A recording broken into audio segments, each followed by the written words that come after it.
Today we will have the AWS EC2 placement groups and strategies. My name is Mr. Vinayak Pottigar. I am working as an assistant professor in the Department of Information Technology, Walchand Institute of Technology, Solapur. So today's topic is placement groups, how to place your EC2 instances on AWS with different placement groups and strategies.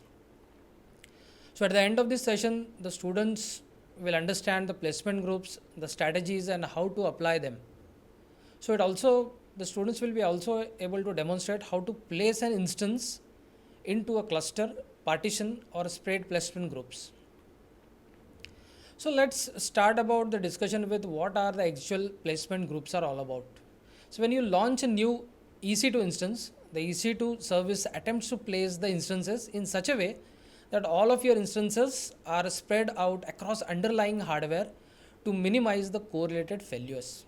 So we can use placement groups to influence the placements of a group of interdependent instances to meet the need of your workloads. Depending upon the type of workload, you can create the placement groups using one of the placement strategies.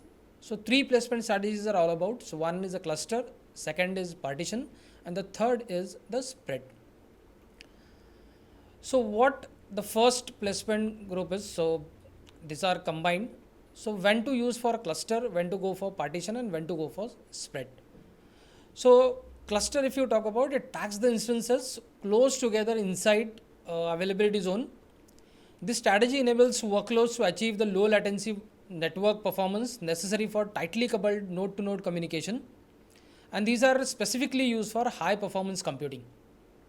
Second is a partition. So it spreads your instances across logical partitions such that groups of the instances in one partition do not share the underlying hardwares. So this is most probably used for distributed and replicated workloads. The third is a spread. So it strictly places all the small groups of instances across distinct underlying hardware to reduce the correlated failures. So if you want any application, critical applications to be made it available 24/7, so we use this particular spread placement strategies. So let's talk about how it actually looks like. The first one. So architecture is very simple. So if I am talking about the architecture of AWS, you have within a particular region, you have multiple availability zones, and within a single availability zone, within a single rack, all your instances got placed if you opted for this cluster placement groups. Okay. Now cluster placement groups, we have some rules and limitations, like the following rules apply to cluster placement groups. The following instances types are supported. So all current generations of AWS supports placement groups except the T2 and Mac instances, and the following previous generation instances also supports placement groups. A cluster placement group can't span multiple availability zones. So it means within a single availability zone, the cluster can be placed. Now this is the second alternative options we have, like this is called as a partition placement groups. So if you see, we have within a single region, you have multiple availability zones.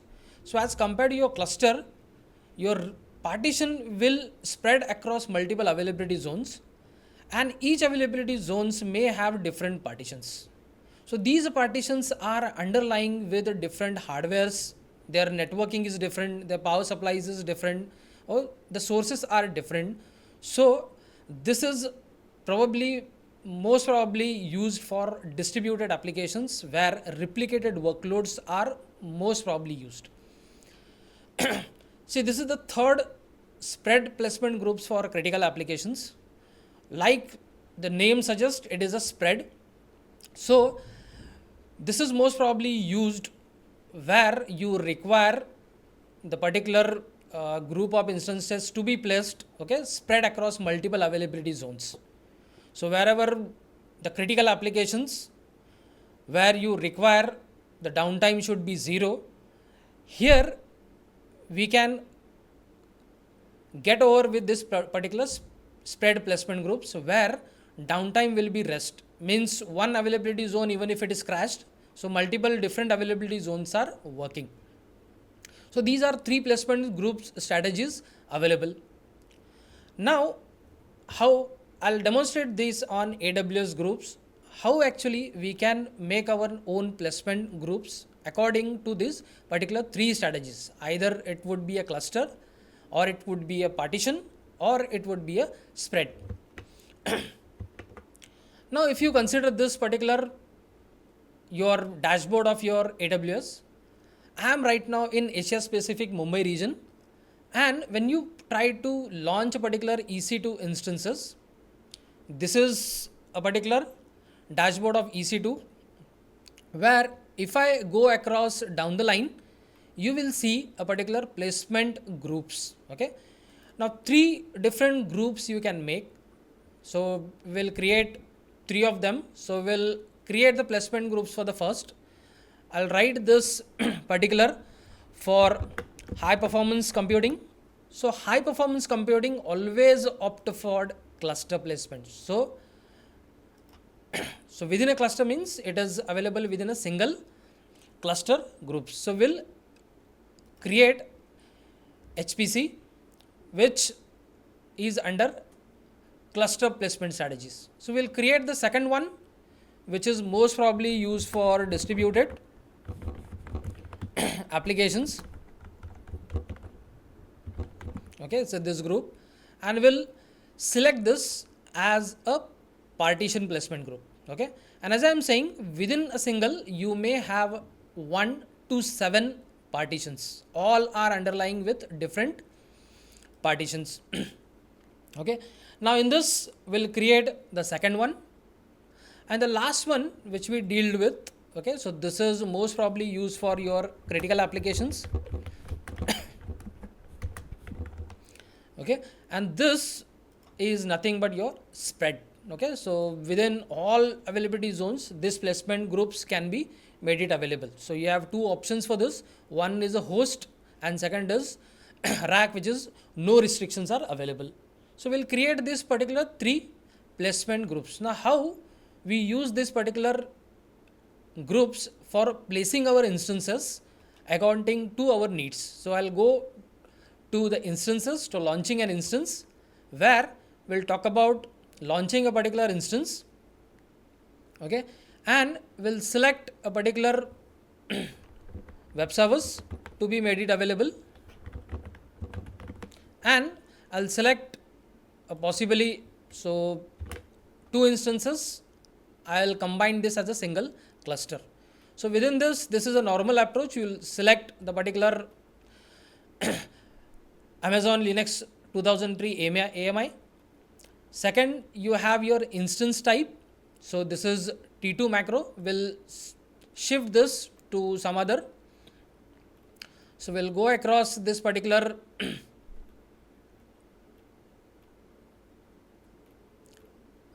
okay, I will take C5 extra large, which is an instance. So 2 such instances I wanted to opt it for, and here will I don't require to connect it with the key pairs right now.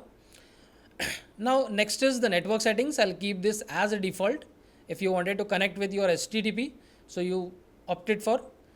Next is your configuration storage, and to make these 2 instances to be available on cluster, so click on your advanced details.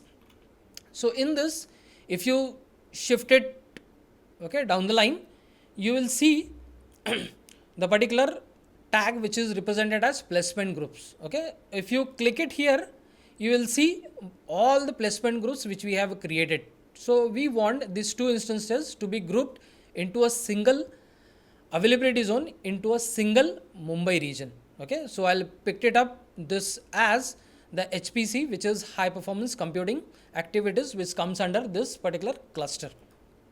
Okay, and once this is done, okay, so rest of the things we will keep this as it is, and will launch. Now rest of the 2 conditions you can replicate the same things, where if you go across this particular placement groups, you can opt your EC2 instances into one of the particular strategies. The procedure will remain same.